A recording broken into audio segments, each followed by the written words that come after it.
എൻ്റെ പേര് ജെയ്സൺ. ഞാൻ ചാലക്കുടി, തൃശ്ശൂർ ജില്ല ചാലക്കുടി എന്നാണ് വരുന്നത്. ഇരിഞ്ഞാലക്കുട രൂപതാംഗമാണ്. വെളിപാട് 3:8. നിൻ്റെ പ്രവൃത്തികൾ ഞാൻ കാണുന്നു. നിൻ്റെ മുമ്പിൽ ഞാനത് തുറന്ന വാതിൽ സ്ഥാപിക്കുന്നു. ആർക്കും അടയ്ക്കാൻ കഴിയാത്ത വിധം തുറന്ന വാതിൽ ഞാൻ സ്ഥാപിക്കുന്നു. നിൻ്റെ ഇത് പരിമിതമാണെന്ന് എനിക്കറിയാം. നീ എൻ്റെ വചനങ്ങൾ കാത്തു, നീ എന്നെ നിഷേധിച്ചില്ല. ഈ വചനമാണ് എൻ്റെ ജീവിതത്തിലെ ഏറ്റവും കിട്ടിയ വചനം. ഞാൻ ഉടമ്പടി എടുക്കാൻ 2022 ആദ്യമായിട്ട് ഞാൻ ഈ ഉടമ്പടി കൃപാസനത്തിൽ വരുന്നത്. എൻ്റെ കൈവേദനയാണ്. Tennis എൽബോവും golf എൽബോവാണ്. ഞാനൊരു ഷെഫായിട്ട് വർക്ക് ചെയ്യണു. അപ്പോൾ കൈക്ക് ഒരുപാട് വർക്കുള്ളത് കൊണ്ട് എൻ്റെ 2 കൈയും വർക്ക് ചെയ്യാൻ പറ്റാത്ത രീതിയിൽ 3 മാസമായിട്ട് ഞാൻ പലവിധ ട്രീറ്റ്മെൻറ്റുകൾ നടത്തിക്കൊണ്ടിരിക്കുകയായിരുന്നു. ഫിസിയോതെറാപ്പി, ഉഴിച്ചൽ, ഒറ്റമൂലി, അങ്ങനെ എല്ലാ ചികിത്സകളും നടത്തി. അങ്ങനെയാണ് കൃപാസനത്തിൽ എത്തിപ്പെട്ടത്. കൃപാസനത്തിൽ വന്നു. എൻ്റെ ജീവിത പങ്കാളി ഞാനും കൂടെ വന്നു. ഉടമ്പടിയുടെ കാര്യങ്ങളെല്ലാം കേട്ടപ്പോൾ എന്നെക്കൊണ്ട് ഒരിക്കലും പറ്റാത്ത കാര്യമാണ് ഉടമ്പടി എടുക്കുക എന്നുള്ളത് മനസ്സിലായി. ഞാൻ എൻ്റെ ജീവിത പങ്കാളി അപ്പോൾ ഉടമ്പടി എടുക്കാമെന്ന് നിയോഗം വെച്ചു. അവൾ കറക്റ്റായിട്ട് നിയോഗങ്ങൾ എഴുതി. 1 എൻ്റെ കൈവേദന മാറണം, 2 ഒരു ജീവിതമാർഗം, 3 അവൾക്ക് വിദേശത്തേക്ക് പോകാനുള്ളൊരു ജോലി, അങ്ങനെ ഞങ്ങൾക്കൊരു സ്ഥാപനം തുടങ്ങണം. അങ്ങനെയുള്ള കാര്യങ്ങളെല്ലാം വെച്ചു. 90 ദിവസം കൃത്യമായിട്ട് ആൾ ഉടമ്പടി 100% 110% ആൾ പാലിച്ചു. എല്ലാ കാര്യങ്ങളും വളരെ ആത്മാർത്ഥമായിട്ട് ചെയ്തു. അവളുടെ എല്ലാ നിയോഗങ്ങളും ഒന്നൊന്നായിട്ട് നടന്നു കിട്ടി.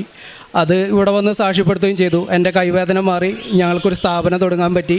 അവൾക്ക് വിദേശത്തേക്ക് പോകാനുള്ള എല്ലാ പേപ്പർ വർക്കുകളും പെട്ടെന്ന് കാര്യങ്ങളൊക്കെ റെഡിയായി. അങ്ങനെ ഇരിക്കുന്ന സമയത്താണ് ഞങ്ങളിങ്ങനെ ഒരു സ്ഥാപനം തുടങ്ങി.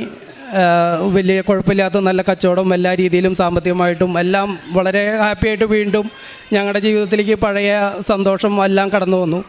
പക്ഷേ ഇതെല്ലാം വന്നെങ്കിലും എനിക്ക് പണ്ടത്തെ ജീവിതത്തിൽ നിന്ന് ഒരു വ്യത്യാസവും വന്നിട്ടുണ്ടായില്ല. ഞാനങ്ങനെ പള്ളിയോ പ്രാർത്ഥനയായിട്ടൊന്നും വലിയ ബന്ധമില്ല. എല്ലാവരും പള്ളിയിൽ പോണ പോലെ ഞാനും പോവും. അങ്ങനെ ഒരു ആത്മാർത്ഥമായിട്ടൊരു പ്രാർത്ഥനയുടെയോ പള്ളിയുടെയോ എനിക്കുണ്ടായില്ല.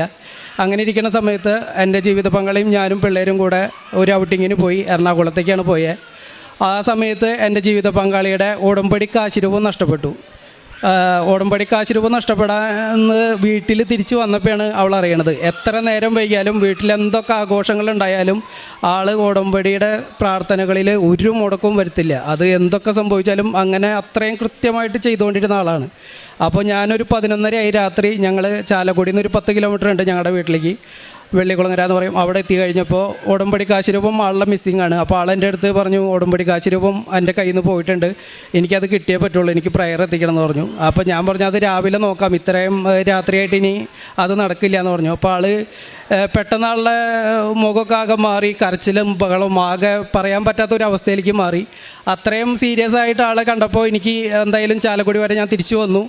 ഞാൻ ആ രാത്രി വന്ന് ഞങ്ങൾ ഭക്ഷണം കഴിച്ച റെസ്റ്റോറൻറ്റിലൊക്കെ നോക്കി, ഞങ്ങൾക്ക് കാശിരവം കിട്ടിയില്ല. ഞാൻ തിരിച്ച് വീട്ടിൽ വന്നു കഴിഞ്ഞപ്പോൾ ആളോട് പറഞ്ഞു ഇങ്ങനെ കിട്ടിയിട്ടില്ല. ആൾ എന്ത് ചെയ്താൽ രാത്രി കിടന്നുറങ്ങില്ല, ഭയങ്കര കരച്ചിൽ തന്നെ, വേറെ ഇതൊന്നുമില്ല. ആളുടെ മുഖഭാവമൊക്കെ മാറി, ആ കരച്ചിലും ഭയങ്കര വിഷമം. വെളുപ്പിന് 4 മണിയായപ്പോൾ ഞങ്ങൾ ഞങ്ങൾ ചാലക്കുടിയിൽ നിന്ന് എറണാകുളം സുഭാഷ് പാർക്കിലാണ് ഞങ്ങളന്ന് പിള്ളേരായിട്ട് കൂടുതൽ നേരം സ്പെൻഡ് ചെയ്തത്. അവിടെ വെളുപ്പിന് 5:30 ആയപ്പോഴേക്കും ഞങ്ങൾ ചാലക്കുടി പാർക്കിലെത്തി. അവിടെ വന്ന് ഞങ്ങളവിടെ സെക്യൂരിറ്റിയുടെ അടുത്ത് പറഞ്ഞു ഞങ്ങളുടെ ഒരു ലോക്കറ്റ് ഇങ്ങനെ മിസ്സായിട്ടുണ്ട്, ഞങ്ങൾ ചാലക്കുടിയിൽ നിന്നാണ് വരുന്നത്. അപ്പോൾ സെക്യൂരിറ്റി പറഞ്ഞു അത് കുഴപ്പമില്ല, നിങ്ങൾ ഒരു കാര്യം ചെയ്യും, 6 മണിയാകുമ്പോൾ ഇവിടുത്തെ സൂപ്പർവൈസർ വരും, അവർ വരുമ്പോഴാണ് നമുക്ക് ഇതിനകത്തേക്ക് കയറാൻ പറ്റുള്ളൂ എന്ന് പറഞ്ഞു. ഞങ്ങളവിടെ വെയിറ്റ് ചെയ്തു. 6 മണിയായപ്പോൾ അവരുടെ ക്ലീനിങ് സൂപ്പർവൈസർ വന്നു. അതൊരു മുസ്ലിം സ്ത്രീയാണ്. അപ്പോൾ അവരോട് ഞാൻ പറഞ്ഞു ഞങ്ങളുടെ അങ്ങനെ ഒരു ലോക്കറ്റ് പോയിട്ടുണ്ട്, ഇന്ന ഭാഗത്താണ് പോയിക്കുന്നത്. അപ്പോൾ അവർ പറഞ്ഞു കുഴപ്പമില്ല, നിങ്ങൾ കയറി ചെക്ക് ചെയ്തോളാൻ പറഞ്ഞു. അപ്പോൾ അവരും വന്ന് സഹായിച്ചു. അപ്പോൾ എൻ്റെ അടുത്ത് ചോദിച്ചു എത്ര പവനുണ്ടെന്ന് ചോദിച്ചു. ഞാൻ പറഞ്ഞത് പവനൊന്നല്ല, ഒരു പ്ലാസ്റ്റിക്കിൻ്റെ ഒരു ലോക്കറ്റാണ്. അപ്പോൾ അവരെൻ്റെ അടുത്ത് പറഞ്ഞു പ്ലാസ്റ്റിക്കിൻ്റെ ഒരു ലോക്കറ്റിന് വേണ്ടിയിട്ടാണ് ഈ വെളുപ്പാങ്കാലത്ത് നിങ്ങൾ തൃശ്ശൂരിൽ നിന്ന് ഇത്രപ്പെടുത്ത് വഴി വന്നത്. അപ്പോൾ എൻ്റെ ജീവിത പങ്കാളിയുടെ ഒരു കോലം കണ്ടു കഴിഞ്ഞാൽ തനിയൊരു ഭ്രാന്തത്തിയുടെ പോലെയാണ്. ആകെ കണ്ണൊക്കെ നിറഞ്ഞൊഴുകി ഇവള് വിതുമ്പിയിട്ടാണ് പറയുന്നത്. ഒരു വീട്ടിൽ ഒരു മരണപ്പെട്ട എങ്ങനെയാണ് വിതുമ്പിയിട്ട് വാക്കുകൾ പറയുമോ അതേപോലെ ഇതാണ് ഇവളുടെ ഉടമ്പടി ലോക്കറ്റ് കാണാനില്ല എന്ന് ഇവരോട് വിവരിക്കണേ. ഇവളുടെ കരച്ചിൽ കേട്ടിട്ട് അവിടെ ചുറ്റുണ്ടായിരുന്ന ഈ ക്ലീനിങ്ങിലുള്ള ചേച്ചിമാരെല്ലാവരും വന്ന് പരിശോധിക്കാൻ തുടങ്ങി. അപ്പോൾ അവർ ആലപ്പുഴയിൽ ഇത്രയും അത്ഭുതങ്ങളൊക്കെ നടക്കണ ആശീർവാണോ, ഈ കാശുരൂപത്തിന് എന്തത്ര പ്രത്യേകത? അപ്പോൾ ഞാൻ പറഞ്ഞു കാശ് കൊടുത്താൽ കിട്ടില്ല, അതുകൊണ്ടാണ് ഇത്രയും ഞങ്ങൾ ഇവിടെ വന്ന് തിരയണേ. അപ്പോൾ അവർ അഡ്രസ്സൊക്കെ എഴുതി മേടിച്ചു, എന്തെങ്കിലും കാരണവശാൽ ഞങ്ങൾക്ക് കിട്ടുകയാണെങ്കിൽ അയക്കാമെന്ന് പറഞ്ഞു. അങ്ങനെ അത് കിട്ടിയില്ല. ആ സമയത്ത് ഇവൾക്കത് കാശുരൂപം കിട്ടിയേ പറ്റുള്ളൂ. പിന്നെ ഞാനിവിടെ ആലപ്പുഴ വന്നു. ഞങ്ങൾ ബൈക്കുമായിരുന്നു. അവിടെ നിന്ന് വീണ്ടും എറണാകുളത്ത് നിന്ന് ചാലക്കുടിയിൽ നിന്ന് എറണാകുളം പോയി, എറണാകുളത്ത് നിന്ന് ആലപ്പുഴ വന്ന് ഇവിടെ വന്ന് അന്ന് ലെറ്റർ എഴുതി കൊടുത്താൽ ഇവിടുന്ന് കാശ് രൂപം കിട്ടുമായിരുന്നു. പക്ഷേ ആ കാശ് രൂപമല്ല, വേറൊരു കാശ് രൂപമാണ്. അത് ഇന്നും പൊന്നു പോലെ വൈഫ് സൂക്ഷിക്കുന്നുണ്ട്. പക്ഷേ ഈ കാശ് രൂപം നഷ്ടപ്പെട്ട അന്ന് തൊട്ട് ഞങ്ങളുടെ ജീവിതത്തിൽ ഒരുപാട് വ്യത്യാസങ്ങൾ വന്നു തുടങ്ങി. അത് കഴിഞ്ഞ് ഒരു മാസം കഴിഞ്ഞപ്പോൾ നല്ല രീതിയിൽ ഭയങ്കര കടയിൽ നല്ല കച്ചവടം പൊടിക്കണ്. ഞാനൊരു ഷെഫായതുകൊണ്ട് തന്നെ നമുക്ക് നല്ല രീതിയിൽ ഭക്ഷണം കൊടുക്കാൻ എല്ലാ കാര്യങ്ങളും പറ്റുമായിരുന്നു. പക്ഷേ എനിക്ക് ഞായറാഴ്ച നമ്മുടെ ഈ സ്ഥാപനം വരുന്നത് ചിമ്മിണി ഡാമാണ്, ടൂറിസ്റ്റ് മേഖലയാണ്.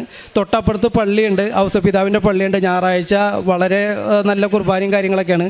പക്ഷേ ഞാൻ പള്ളിയിൽ പോകാറില്ല, കാരണം എനിക്ക് കച്ചവടമായിരുന്നു വലുത്.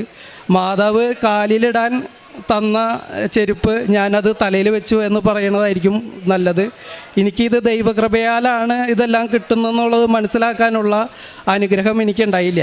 ഇതെല്ലാം എൻ്റെ കഴിവിൽ ഞാൻ ഉണ്ടാക്കിയത് എന്നുള്ളൊരു ചിന്തയായിരുന്നു എനിക്ക് ഈ ദൈവം തന്ന സൗഖ്യമോ അതൊന്നും എനിക്ക് ഓർമ്മയുണ്ടായില്ല. അച്ഛൻ ഇവിടെ പറയാറുള്ള പോലെ ഒന്നാമത്തെ ഉടമ്പടിയിലെല്ലാം കിട്ടും, അത് കഴിഞ്ഞാൽ പിന്നെ ആരും ശ്രദ്ധിക്കില്ല. പക്ഷേ എൻ്റെ ജീവിത പങ്കാളി മുട്ടിപ്പായിട്ട് പ്രാർത്ഥിക്കായിരുന്നു. അങ്ങനെ ജീവിതത്തിൽ പ്രശ്നങ്ങൾ അന്ന് തൊട്ട് ആരംഭിച്ചു. ജീവിത പങ്കാളിയുടെ എല്ലാ പേപ്പർ വർക്കുകളും അവിടെ പെൻഡിങ്ങായി.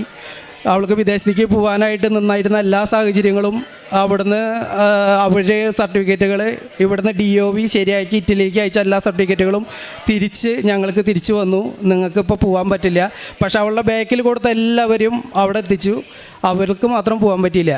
പിന്നെ ഞങ്ങളുടെ സ്ഥാപനത്തിൽ കച്ചവടം നന്നായിട്ടുണ്ട്. പക്ഷേ എനിക്കെന്ന് വെച്ച് കഴിഞ്ഞാൽ ഞാൻ പെട്ടെന്ന് ഭയങ്കര ദേഷ്യക്കാരനാണ്. ദേഷ്യക്കാരൻ എന്ന് വെച്ചാൽ അതേപോലെയായിരുന്നു. ഞാൻ പെട്ടെന്ന് നമ്മൾ തെറിയൊക്കെ പറയാമെന്ന് പറഞ്ഞാൽ പോലെയുള്ള ഒരു അവസ്ഥയിലാണ്. എൻ്റെ കൂടെയുള്ള സ്റ്റാഫിനും എല്ലാവരും ഞാൻ ഭയങ്കരമായിട്ട് ചൊടിപ്പിക്കുകയായിരുന്നു.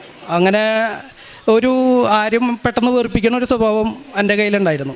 അതിന് എനിക്ക് പെട്ടെന്ന് കഴിയുമായിരുന്നു. അപ്പോൾ അങ്ങനെ ജീവിത പങ്കാളി ഞാനും തമ്മിൽ സ്വരച്ചേർച്ചയായി. ഞങ്ങൾ തമ്മിൽ പറയണത് അങ്ങോട്ടും ഇങ്ങോട്ടും നിസ്സാര കാര്യങ്ങളുണ്ടാവുള്ളൂ, പക്ഷേ ഒരിക്കലും മനസ്സിലാവില്ല.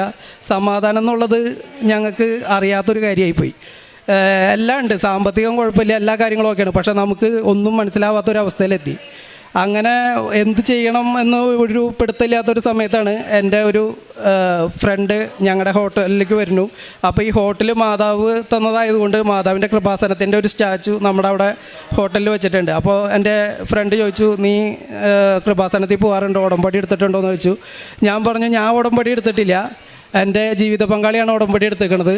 ഞാനപ്പോൾ പറഞ്ഞു, അപ്പോൾ എൻ്റെ ഫ്രണ്ട് പറഞ്ഞു, നിൻ്റെ കാര്യത്തിന് നീയായിരുന്നു ഉടമ്പടി എടുക്കേണ്ടത്, ഒരിക്കലും ജീവിത പങ്കാളി എല്ലാവർക്കും ഉടമ്പടി എടുക്കണ്ടേ.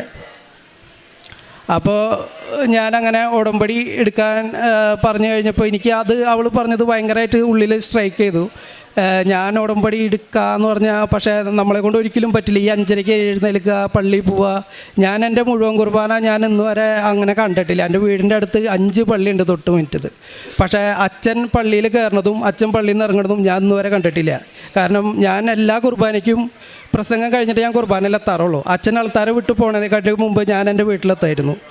എനിക്ക് അതേപോലെ നമ്മൾ കുടുംബ പ്രാർത്ഥന എത്തിക്കുമ്പോൾ കുടുംബ പ്രാർത്ഥന ഞാൻ എപ്പോഴും കട്ട് ഓഫ് അടിക്കായിരുന്നു. അതായത് ഇപ്പോൾ ഒരു 3 നർമ്മം നിറഞ്ഞെന്ന് പറയുമ്പോൾ എത്തിയെന്നുണ്ടെങ്കിൽ ഞാൻ പറയും അത് മതി, പിതാവിനും പുത്രനും എത്തിക്കി എന്ന് പറഞ്ഞ് അങ്ങനെ ഒരു രീതിയിലായിരുന്നു. എന്താ പ്രാർത്ഥിക്കണേന്നോ എങ്ങനെയാണ് പ്രാർത്ഥിക്കണേന്നോ എനിക്ക് വലിയൊരു ഉപഭാവമൊന്നും ഉണ്ടായിരുന്നില്ല. പിന്നെ എൻ്റെ കാഴ്ചപ്പാടിൽ നമ്മുടെ ജീവിതം അല്ലാണ്ട് മറ്റുള്ളവരുടെ ജീവിതത്തിലേക്ക് ഞാൻ തലയിട്ട് നോക്കാറുമില്ല. മറ്റുള്ളവരെ സഹായിക്കുക അങ്ങനെയുള്ള കാര്യങ്ങളൊന്നും എനിക്കുണ്ടായില്ല. അങ്ങനൊരു നമ്മുടെ ജീവിതം നമ്മുടെ കാര്യങ്ങളൊന്ന് ഏഴിച്ച് നിൽക്കുന്ന സമയത്താണ് എൻ്റെ ജീവിതത്തിൽ ഇങ്ങനെയുള്ള പ്രശ്നങ്ങളൊക്കെ ഉണ്ടാവുന്നത്. അപ്പോൾ ഇവൾ പറഞ്ഞ കാര്യങ്ങളൊക്കെ വെച്ചും ഈ ഉടമ്പടിയിലത്തുള്ള കാര്യങ്ങൾ വെച്ച് നോക്കുമ്പോൾ മറ്റുള്ളവരെ സഹായിക്കുക, കുർബാനയ്ക്ക് പോവുക, ഇതൊക്കെ എന്നെ കൊണ്ട് ഒരിക്കലും പറ്റാത്ത കാര്യമാണ്. എന്നാലും ഞാൻ 2 ദിവസം ഇവൾ പറഞ്ഞ കാര്യം ആലോചിച്ചു. ഒരു 2 ദിവസം കഴിഞ്ഞപ്പോൾ ഞാൻ എൻ്റെ ജീവിത പങ്കാളിയോട് പറഞ്ഞു, നമുക്ക് ഉടമ്പടി എടുക്കാൻ കൃപാസനത്തേക്ക് പോകാം. അപ്പോൾ അവൾ പറഞ്ഞു, ആർക്കാണ്, ഞാൻ എടുത്തോളാം എന്ന് പറഞ്ഞു. അപ്പോൾ എൻ്റെ അടുത്ത് പറഞ്ഞു, വെറുതെ അവിടെ പോയിട്ട് ആവശ്യമില്ലാത്ത പണി മേടിക്കരുത്. നമ്മുടെ ജോസഫ് അച്ഛൻ പറയാറുള്ള പോലെ കൃപാസനത്തിൽ വന്നിട്ട് പണി മേടിക്കേണ്ട, ഉള്ള പണി മര്യാദയ്ക്ക് കൊണ്ട് നടന്നാൽ പോരെ എന്നുള്ള പറയുന്ന പോലെ എൻ്റെ ജീവിത പങ്കാളിയും പറഞ്ഞു. ഞാൻ പറഞ്ഞല്ല, ഞാനത് എൻ്റെ പരമാവധി ഞാൻ ശ്രമിക്കും, എന്തായാലും പോവാമെന്ന് പറഞ്ഞു. അങ്ങനെ എൻ്റെ നിർബന്ധത്തിന് വഴങ്ങി ആൾ വന്നു. ഞാൻ കൃപാസനത്തിൽ ഇവിടെ വന്ന് ഉടമ്പടി എടുത്തു. ഉടമ്പടി നിയോഗ പേപ്പർ കിട്ടിയപ്പോൾ തന്നെ ഞാൻ മാതാവിൻ്റെ അടുത്ത് പറഞ്ഞു, ഫസ്റ്റത്തെ നിയോഗം ഈ 90 ദിവസം എനിക്ക് ഉടമ്പടി ചെയ്യാൻ മാതാവ് എന്നെ സഹായിക്കണം. അപ്പോൾ ഞാൻ 90 ദിവസം അങ്ങനെ ആദ്യത്തെ ഉടമ്പടി അത് ചെയ്തു. പിന്നെ രണ്ടാമത്തെ മൂന്നാമത്തെ എനിക്ക് അങ്ങനെ വലിയ കാര്യമായിട്ടൊന്നും എഴുതാനുണ്ടായില്ല. കാരണം വലിയ പ്രശ്നങ്ങളൊന്നും ഇല്ലാണ്ട് പോണ കാരണം കൊണ്ട് വലിയ പ്രശ്നങ്ങളെന്ന് വെച്ചാൽ എൻ്റെ മെയിൻ പ്രശ്നങ്ങൾ ഇതൊക്കെ തന്നെയാണ്. സമാധാനമല്ല, വീട്ടിൽ അങ്ങോട്ടും ഇങ്ങോട്ടും ഉള്ള പ്രശ്നങ്ങളും മൊത്തത്തിലൊരു സമാധാനമില്ല, സാമ്പത്തികമായിട്ടുള്ള പ്രശ്നങ്ങളും ഇതൊക്കെയാണ്. അപ്പോൾ അങ്ങനെ വലിയ കാര്യമായിട്ടൊന്നും ഞാൻ എഴുതാൻ നിന്നില്ല. അപ്പോൾ ഇത് പിന്നെ നമുക്ക് കിട്ടുമോ, 90 ദിവസം പൂർത്തിയാക്കാൻ പറ്റുകയാണെങ്കിലല്ലേ മറ്റുള്ള കാര്യത്തിനെക്കുറിച്ച് ആലോചിക്കേണ്ടോ എന്നുള്ളതാണ് എൻ്റെ ചിന്ത. അങ്ങനെ ഞാൻ ഇവിടുന്ന് പോയി. എനിക്ക് അന്ന് തൊട്ട് ഇന്ന് വരെ ഞാൻ 5ാമത്തെ ഉടമ്പടിയാണ് പുതുക്കിയത്. അന്ന് തൊട്ട് ഇന്ന് വരെ ഈ 2-4 ദിവസം ഞാൻ ട്രെയിൻ യാത്ര ചെയ്തതല്ലാതെ ഒരു ദിവസം പോലും എൻ്റെ വിശുദ്ധ കുർബാന മുടങ്ങാൻ ദൈവം എനിക്ക് ഇടവരുത്തിയിട്ടില്ല.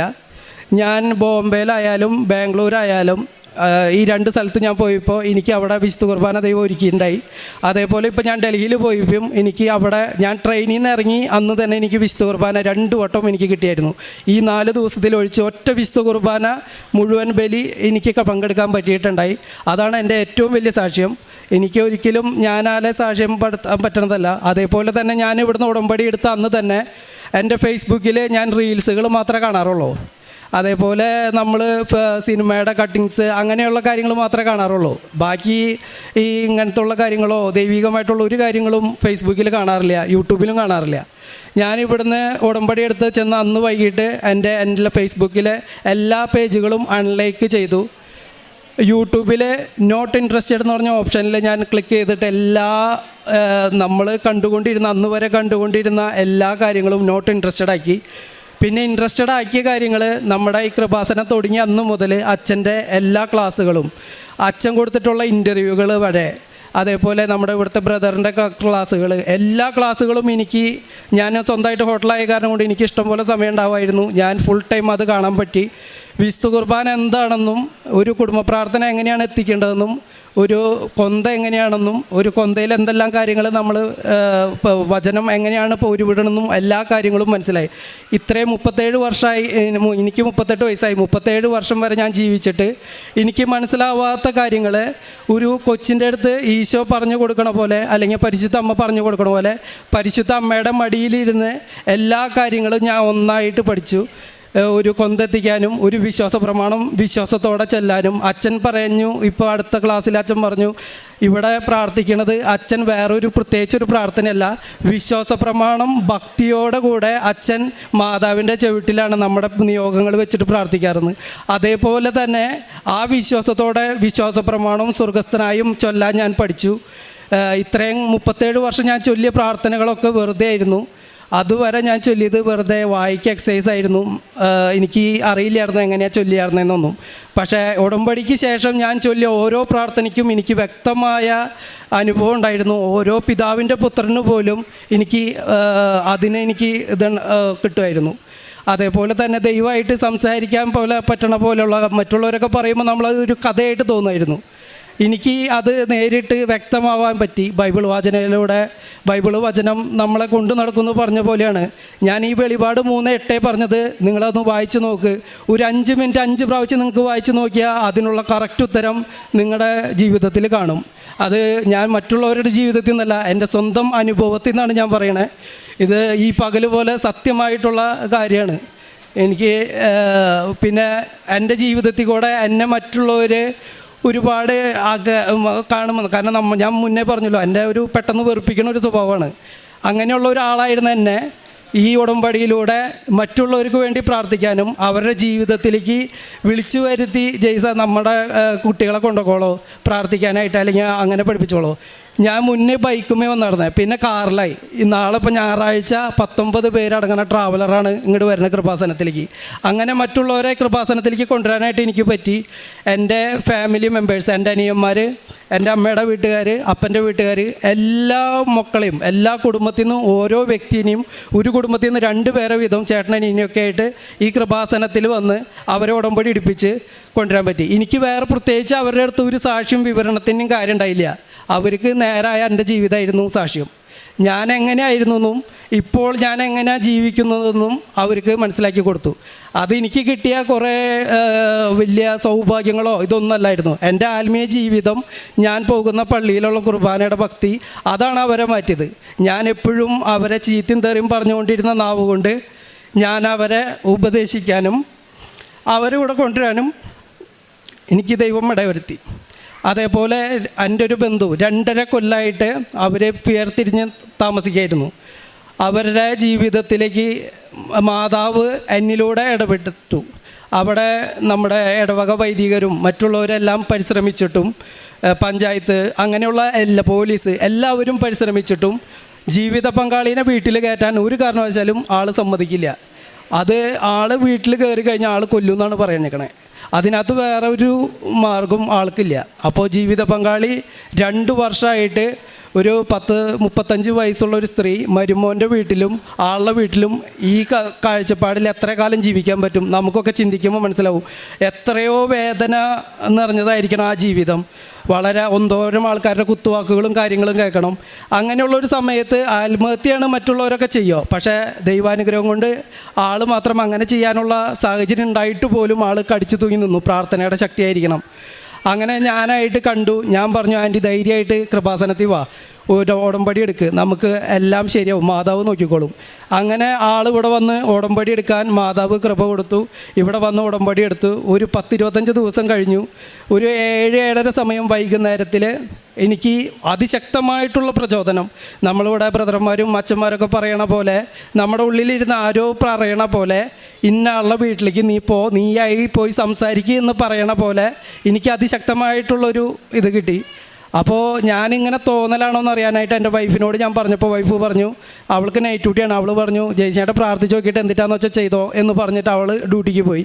ഞാനപ്പോൾ ഇവിടെ നമ്മുടെ വിജയകുമാർ സാറ് പറയായിരുന്നു, നമുക്ക് അങ്ങനെ എന്തെങ്കിലും ഒരു ഡൗട്ട് വരുമ്പോൾ വിശ്വാസപ്രമാണം ചൊല്ലി കണ്ണടച്ച് നമ്മൾ ഒരു ബൈബിൾ വാക്യത്തുമ്പോൾ തൊടുക, അതായിരിക്കും അതിൻ്റെ ദൈവത്തിൻ്റെ ഉത്തരമെന്ന്.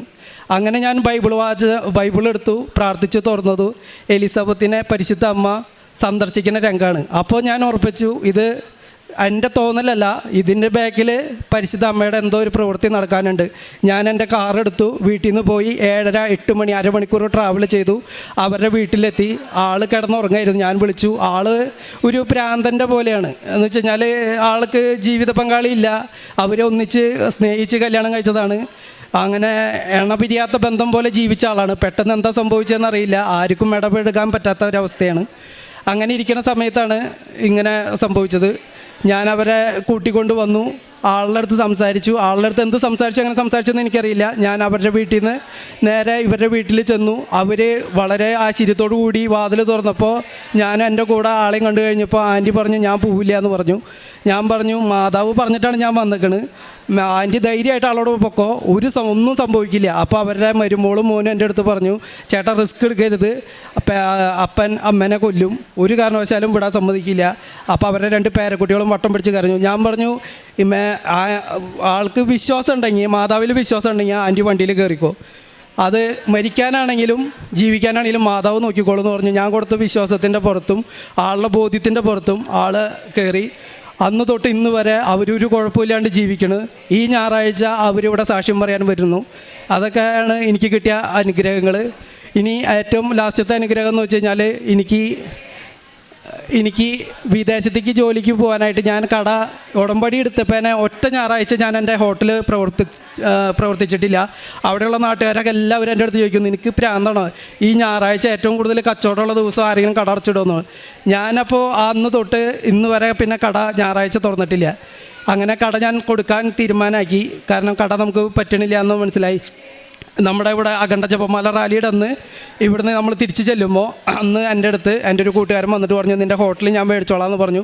അങ്ങനെ ആ ഹോട്ടലിൽ ഞാൻ കൊടുത്തു. ഇതിൻ്റെ ഇടയ്ക്ക് ഞാൻ 2 വിസ വെച്ചു യൂറോപ്പിലേക്ക് പോകാനായിട്ട്. എൻ്റെ ജീവിത പങ്കാളി നേഴ്സാണ്, ഞാൻ ഷെഫാണ്. അപ്പോൾ ഞങ്ങളുടെ കാറ്റഗറിയിൽ പെട്ടെന്ന് ജോലി കിട്ടും. അപ്പോൾ ഷങ്കം വിസയാണ് വെച്ചത്. നിങ്ങൾക്കറിയാം ഷങ്കം വിസ എന്ന് പറഞ്ഞാൽ എല്ലാം ക്രിയേറ്റഡ് ഡോക്യുമെൻ്റാണ്. നമ്മൾ വിസിറ്റിംഗ് വിസയ്ക്ക് പോയി അവിടെ ചെന്ന് ആ രാജ്യത്തു നിന്ന് വേറെ രാജ്യത്തിലേക്ക് കടന്ന് അവിടെ ജോലി ചെയ്യുകയാണ്. നമുക്ക് പ്രോപ്പറായിട്ട് വിസയോ മറ്റുള്ള കാര്യങ്ങളൊന്നും ഉണ്ടാവില്ല. അപ്പോൾ അങ്ങനെ അവരെല്ലാ കാര്യങ്ങളും ഫേക്കാണ്. നമുക്കില്ലാത്ത ജോലി, ഇല്ലാത്ത ബാങ്ക്, ഇല്ലാത്ത സ്റ്റേറ്റ്മെൻറ്റ്, ഇല്ലാത്ത സർട്ടിഫിക്കറ്റുകളൊക്കെ തന്നിട്ടാണ് നമുക്ക് ജോലി ശരിയാക്കി തരുമോ. എന്നാലും ഞാൻ 2 കൽപ്പിച്ച് ഉടമ്പടിയിലാണ്. അപ്പോൾ ഷങ്കം വിസ വന്നു വെച്ചു. 2ഉം റിജക്ഷനായി. അപ്പോൾ ഞാൻ മാതാവിൻ്റെ അടുത്ത് പ്രാർത്ഥിക്കാൻ തോന്നിയില്ല. കാരണം നമ്മൾ കള്ളം പറയരുത് എന്ന് പറയുന്ന നമ്മുടെ പ്രമാണങ്ങളിൽ നമ്മൾ ഉണ്ടാക്കിക്കണ എല്ലാ ഡോക്യുമെൻറ്റ്സും കള്ളാണ്. അപ്പോൾ ഞാനത് ഒരിക്കലും പ്രാർത്ഥിച്ചില്ല അതിന് വേണ്ടിയിട്ട്. അങ്ങനെ ഞാൻ മാതാവിൻ്റെ അടുത്ത് പറഞ്ഞു, മാതാവിന് കഴിയുമെങ്കിൽ എനിക്ക് ഞാൻ എൻ്റെ പ്രൊഫഷനും പറ്റിയ ഒരു കോഴ്സ് അല്ലെങ്കിൽ എനിക്ക് ജോലി റെഡിയാക്കി തരണമെന്ന്. അങ്ങനെ എനിക്ക് ഒരു ജോലി കിട്ടിയെന്ന് വെച്ച് കഴിഞ്ഞാൽ ഇൻ്റർവ്യൂകൾ കഴിഞ്ഞു. അതും വളരെ യാദൃച്ഛികമായിട്ടാണ്, ഒരുപാട് നേരം ആയതുകൊണ്ട് ഞാനത് പറയണില്ല കണ്ടമാനം. അങ്ങനെ ജോലി കിട്ടി. നമ്മുടെ തിങ്കളാഴ്ച രാവിലെ 5:30 ജോസഫ് അച്ഛൻ്റെ ക്ലാസ്സിൽ പ്രത്യേകം അച്ഛൻ നോട്ട് ചെയ്ത് മെൻഷൻ ചെയ്ത് പറഞ്ഞായിരുന്നു, രാത്രി കിടന്നുറങ്ങിയപ്പോൾ രാവിലെ 5:30 എനിക്ക് അച്ഛൻ്റെ നിയോഗ ക്ലാസ് കൂടിയിട്ട് വേണം എനിക്ക് ഇൻ്റർവ്യൂവിന് പോകാനോ അല്ലെങ്കിൽ ഇന്ന ജോലിക്ക് പോകാനെന്ന് നിയോഗം വെച്ചിട്ടുള്ള എല്ലാവരെയും ദൈവം അതിശക്തമായിട്ട് അനുഗ്രഹിക്കണമെന്ന് പറഞ്ഞ് അച്ഛൻ ബ്ലെസ് ചെയ്തു. അന്നത്തെ ദിവസം 10:30 എനിക്ക് ഡൽഹിയിൽ ഇൻ്റർവ്യൂ ആയിരുന്നു. എൻ്റെ മുന്നിൽ 12 പേരായിരുന്നു ഉണ്ടായിരുന്നത്. മൊത്തം 9 പേരുടെ അവർ സ്പോട്ടിൽ റിജക്ഷൻ അടിച്ചു. BFS അല്ല, എംബസിയാണ്. എംബസി ഇൻ്റർവ്യൂ ആണ്. നേരെ നമ്മുടെ ഗ്രീസിൻ്റെ റെപ്രസെൻറ്റേറ്റീവാണ് അവിടെ ഇരിക്കുന്നത്. അവർക്ക് നമ്മൾ സംസാരിക്കുന്നതിൽ എന്തെങ്കിലും ഒരു കറപ്ഷൻ തോന്നിക്കഴിഞ്ഞാൽ സ്പോട്ടിൽ അവർ പാസ്പോർട്ട് റിജക്ഷൻ ആക്കും.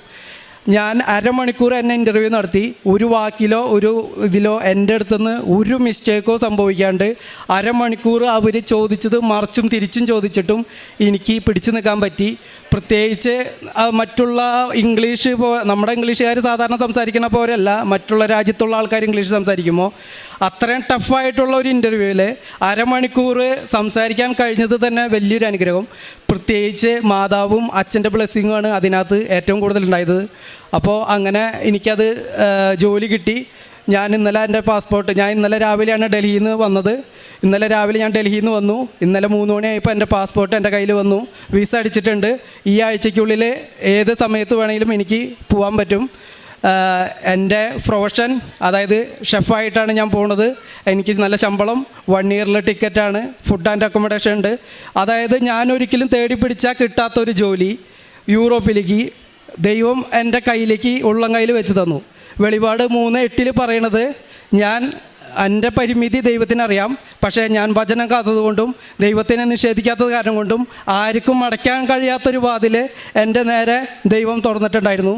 അതേപോലെ ജീവിത പങ്കാളിയുടെ നിന്ന ആ ഹോസ്പിറ്റലിലേക്ക് ഇനി ചെല്ലണ്ടെന്ന് പറഞ്ഞ ആ ഹോസ്പിറ്റലിൽ നിന്ന് വീണ്ടും വിളിച്ചു. അവൾക്ക് പോകാനുള്ളത് എത്രയും പെട്ടെന്ന് റെഡിയാവും, എല്ലാ കാര്യങ്ങളും വീണ്ടും പ്രോസസ്സിങ്ങിലായിട്ടുണ്ട്. വീണ്ടും അവർ വിളിച്ചു, എല്ലാം അവസാനിപ്പിച്ചു കൊടുത്തുനിന്ന് വീണ്ടും ദൈവം തുടങ്ങി.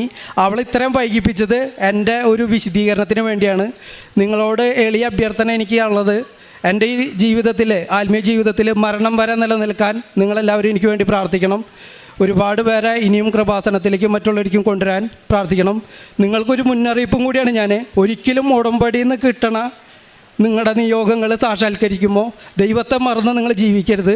അതിന് വലിയ വില കൊടുക്കേണ്ടി വരും എന്നുള്ളത് ഒരു അനുഭവത്തിൻ്റെ വെളിച്ചത്തിലാണ് ഞാൻ പറയുന്നത്. നിങ്ങളുടെ കാല് പിടിച്ച് ഞാൻ പറയാണ്, ഇത് ഒരു ജീവിതാനുഭവമാണ്, അല്ലാണ്ട് വേറെ മറ്റുള്ളവരുടെ കഥയോ അതൊന്നുമല്ല. ചങ്കിൽ തൊട്ടിട്ടുള്ള സത്യമാണ് ഞാൻ നിങ്ങളുടെ അടുത്ത് പറയണത്. എൻ്റെ ഒരു അനുഭവം. ഇനി ഞാൻ രക്ഷപ്പെട്ടതാണ്, അല്ലെങ്കിൽ ഞാൻ വല്ല മദ്യപാനത്തിനോ മറ്റുള്ള കാര്യങ്ങൾക്കൊക്കെ ഞാൻ അടിമപ്പെട്ടു പോയാനെ. എൻ്റെ ജീവിത പങ്കാളിയും എൻ്റെ അമ്മയുടെയും പ്രാർത്ഥന കൊണ്ടാണ് എനിക്ക് വീണ്ടും കൃപാസനത്തിൽ വരാനൊക്കെ പറ്റിയത്. അല്ലെങ്കിൽ ഒരു കുടുംബം നശിക്കാൻ ഈ ഒറ്റൊരു കാരണം മതിയായിരുന്നു. അപ്പോൾ ഇവിടെ ഉടമ്പടി വെള്ളം ചേർക്കാണ്ട് ചെയ്ത എല്ലാ കാര്യങ്ങളും നടക്കുന്നുള്ള 100% ഉറപ്പാണ്. എൻ്റെ പ്രേക്ഷിത പ്രവർത്തനം എന്ന് പറയുന്നത് ഞാൻ പറഞ്ഞില്ലേ, എൻ്റെ സ്റ്റാഫിനെ ഞാൻ തെറി പറഞ്ഞായിരുന്നു, മല്ലന്നുണി ചീത്ത വിളിച്ചായിരുന്നു. എല്ലാ സ്റ്റാഫും ഇപ്പോൾ ഇവിടെ ഉടമ്പടിയിലാണ്. 3ഉം 2ഉം പുതുക്കിയവരുണ്ട്. അതിനകത്ത് പള്ളിയിൽ പോകാൻ എന്നെ പോലെ തന്നെ മടിയുള്ളവരുണ്ടായിരുന്നു. ഇപ്പോൾ അവരെൻ്റെ അടുത്ത് പറയും, ചേട്ടാ ഉടമ്പടി എടുത്തപ്പോൾ അവർക്ക് ഗൾഫിൽ പോകാനോ അല്ലെന്നുണ്ടെങ്കിൽ അവർക്ക് കടം മാറാനോ ബാധ്യതകളോ ഒന്നുമില്ല. അവർ പറയും, ചേട്ടാ ഉടമ്പടി എടുത്തപ്പോൾ വീട്ടിൽ ഭയങ്കര റെസ്പെക്റ്റാണ്. അപ്പോൾ മുന്നേ ദേടാ ചോറ് വേണമെങ്കിൽ തന്നോന്ന് പറയണം, അമ്മ ഇപ്പോൾ വാമോനെ ചോറുണ്ടോ എന്ന് പറയണമെന്ന് പറയും. അത്രയും പിള്ളേരുകൾക്ക് ഭയങ്കരമായിട്ട് എഫക്റ്റായി. എൻ്റെ ജീവിതം അവർക്ക് മാതൃകയാകാനായിട്ട് ദൈവം എന്നെ അനുഗ്രഹിച്ചു. അതേപോലെ തന്നെയാണ് ഇപ്പോൾ ഒരുപാട് പേരെ കൃപാസനത്തിലേക്ക് കൊണ്ടുവരാനും. അതേപോലെ കാരുണ്യ പ്രവൃത്തികളെന്ന് പറഞ്ഞാൽ എനിക്ക് ചെയ്താൽ മടുക്കണില്ല. ഇപ്പോൾ മുന്നേ എൻ്റെ സ്വന്തം കാര്യം നോക്കിക്കൊണ്ടിരുന്ന ഞാൻ ഇന്നത് എൻ്റെ മുമ്പിൽ വരണ ഒരുപാട് പേർക്ക് ജാതി മതമോ അവരുടെ വസ്ത്രമോ ഇതൊന്നും കണ്ടിട്ടല്ല, എല്ലാവർക്കും എൻ്റെ കഴിവിൻ്റെ പരമാവധി ചെയ്യാൻ ഞാൻ ശ്രമിച്ചിട്ടുണ്ട്. പല കുടുംബങ്ങളും ഞാൻ അന്വേഷിച്ച് തേടി പിടിച്ച് നമ്മൾ പറയാം ബൈക്ക് ആക്സിഡൻ്റൊക്കെ പറ്റിയിട്ട് പല വീടുകളിലും ഇപ്പോഴും കിടക്കണ ഒരുപാട് പേരുണ്ട്. അപ്പോൾ അവരുടെ വീടുകളിലേക്കൊക്കെ ചെല്ലുമ്പോൾ അവർ അതിശയപ്പെട്ട് എൻ്റെ അടുത്ത് ചോദിച്ചിട്ടുണ്ട്, എങ്ങനെയാണ് ചേട്ടാ അറിഞ്ഞേ? അപ്പോൾ ഞാൻ പറയും അപ്പോൾ നമ്മൾ വാതിൽ തുറക്കുമ്പോൾ കാണാം ഒരുവിധം വീടുകളിലൊക്കെ കൃപാസനത്തിൻ്റെ പത്രവും കൃപാസന മാതാവും ഉണ്ടാവും. ഞാൻ പറയും, ചേച്ചി ഞാനിവിടെ വന്നതിന് പ്രത്യേകിച്ചൊരു കാരണമില്ല, ആ ഇരിക്കണ മാതാവാണ് കാരണം. അപ്പോൾ എന്നെക്കൊണ്ട് പറ്റാവുന്ന ഒരു തുക ഞാൻ അവരുടെ അടുത്ത് കൊടുക്കുമ്പോൾ ദൈവം പ്രകാശമാവണമെന്ന് ഞാൻ കണ്ടിട്ടുണ്ട് അവരുടെ കണ്ണിൽ. ഭക്ഷണം കൊടുത്ത് ഞാൻ തിരിഞ്ഞ് നടക്കുമ്പോൾ ഒരുപാട് ആൾക്കാർ കൈയെടുത്ത് അവർ കൈകൂപ്പി അനുഗ്രഹിക്കുന്നതും നമുക്ക് വേണ്ടി അവർ മുകളിലോട്ട് നോക്കി പ്രാർത്ഥിക്കുന്നതും ഞാൻ കണ്ടിട്ടുണ്ട്. നമ്മൾ കൊടുക്കണേനെ ദൈവം അതിൻ്റെ ഇരട്ടിയുടെ ഇരട്ടി തിരിച്ചു തരുമെന്ന് പറയണത് ഞാൻ അനുഭവിച്ചിട്ടുണ്ട്. ഇന്ന് വരെ എനിക്ക് എൻ്റെ ജീവിതത്തിൽ മുന്നേ ഈ കണ്ട കാലം മൊത്തം ഞാൻ ജീവിച്ചിട്ടും 37 കൊല്ലം ഞാൻ ജീവിച്ചിട്ടും അച്ഛൻ പറയാറുള്ള പോലെ 38 വർഷത്തെ അച്ഛൻ്റെ പൗരോഹിത്യം പോലെ ഈ 37 കൊല്ലം ജീവിച്ചിട്ടും കിട്ടാത്ത ഒരു അനുഭവം. ഞാൻ 2500 രൂപ വരെ ഒരു ദിവസം നാട്ടിൽ ശമ്പളം മേടിച്ചുകൊണ്ടിരുന്ന വ്യക്തിയാണ്. അപ്പോൾ നിങ്ങൾക്ക് ഊഹിക്കാം 2500 രൂപ ഒരു നാട്ടിൽ ശമ്പളം മേടിക്കണേ എത്ര രൂപയുടെ നമുക്ക് അത്രയും എൻജോയ് ചെയ്ത് ജീവിക്കാൻ പറ്റും. അതിലൊന്നും കിട്ടാത്തൊരു ആനന്ദം മറ്റുള്ളവരുടെ ജീവിതത്തിൽ നമ്മൾ കൊടുക്കുമ്പോൾ കിട്ടുന്നുണ്ട്.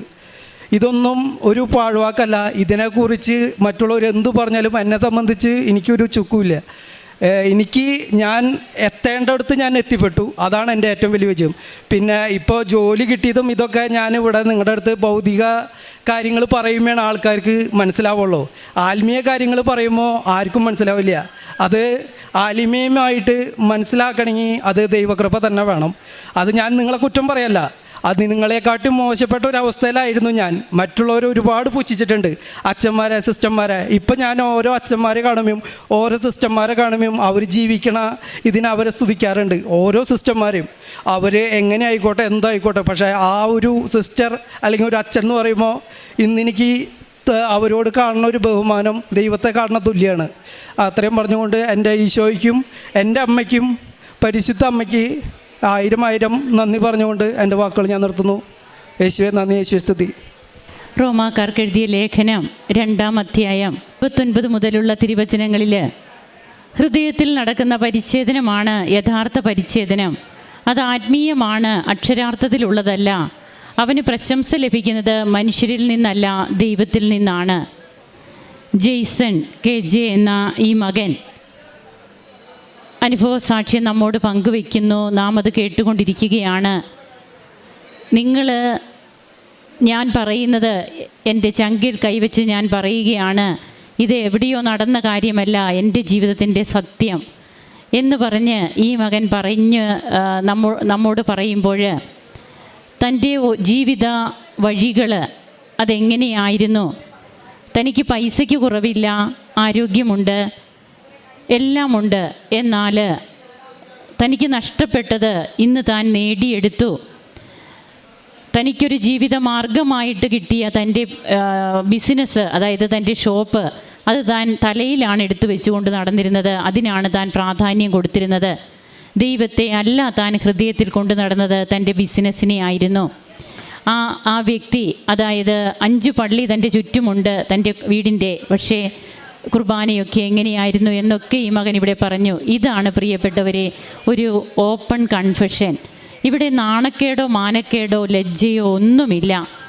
ചെറുപ്പക്കാരായ ജെയ്സനെ പോലെയുള്ള മക്കൾ എത്രയോ പേര് ഇവിടെ വന്ന് ഇതേപോലെ ദൈവത്തെ മഹത്വപ്പെടുത്തുന്നു, സാക്ഷ്യങ്ങൾ പങ്കുവയ്ക്കുന്നു. ഇത് ജീവിക്കുന്ന അനുഭവം ഇന്ന് ഈ മകൻ പറയുമ്പോൾ തനിക്ക് ഭൗതികമായിട്ട് കിട്ടിയ കാര്യങ്ങൾ എന്തൊക്കെയെന്നെല്ലാം ജെയ്സൺ അക്കമിട്ട് ഇവിടെ പറഞ്ഞു കഴിഞ്ഞു. നമ്മൾ അല്പസമയം കൂടുതലെടുത്തു. സാക്ഷ്യം ജെയ്സൻ്റേത് അങ്ങനെ ആയതുകൊണ്ടാണ്. അത് സാക്ഷ്യത്തിലുടനീളം ജെയ്സൺ മഹത്വപ്പെടുത്തുകയാണ് ദൈവത്തെ. താനായിരുന്ന ഒരവസ്ഥയെ. ഇവിടെയാണ് സാവൂളിൻ്റെ മാനസാന്തരം. അപ്പസ്തോല പ്രവർത്തനങ്ങൾ 9-ാം അധ്യായത്തിൽ നാം വായിക്കുന്നുണ്ട്. കർത്താവ് സാവൂൾ നീ എന്തിനെന്നെ പീഡിപ്പിക്കുന്നു എന്ന് ചോദിച്ചുകൊണ്ട് കർത്താവ് യാത്ര ചെയ്തിരുന്ന സാവൂളിനെ നിലം പതിപ്പിക്കുന്നുണ്ട്. അപ്പോൾ സാവൂൾ ചോദിക്കുന്നുണ്ട്, കർത്താവേ നീ ആരാണ്? അങ്ങ് ആരാണ് എന്ന് ചോദിക്കുമ്പോൾ നീ പീഡിപ്പിക്കുന്ന യേശുവാണ് ഞാനെന്ന് മറുപടി പറയുന്നു. വീണ്ടും അനനീയാസ് എന്ന് പറയുന്ന പുരോഹിതനോട് കർത്താവ് അരുളി ചെയ്യുന്നുണ്ട്, നീ ഇന്ന നഗരത്തിൽ പോകണം, അവിടെ നിനക്ക് വേണ്ടി ഒരുത്തൻ കാത്തിരിപ്പുണ്ട്. അനനീയാസ് പറയുന്ന ഒരു വാക്കുണ്ട്, കർത്താവേ, അവിടുത്തെ വിശുദ്ധർക്കെതിരായി അവൻ ജെറുസലേമിൽ എത്രമാത്രം തിന്മകൾ പ്രവർത്തിച്ചിട്ടുണ്ടെന്ന് വളരെ പേരിൽ നിന്ന് ഞാൻ കേട്ടിട്ടുണ്ട്.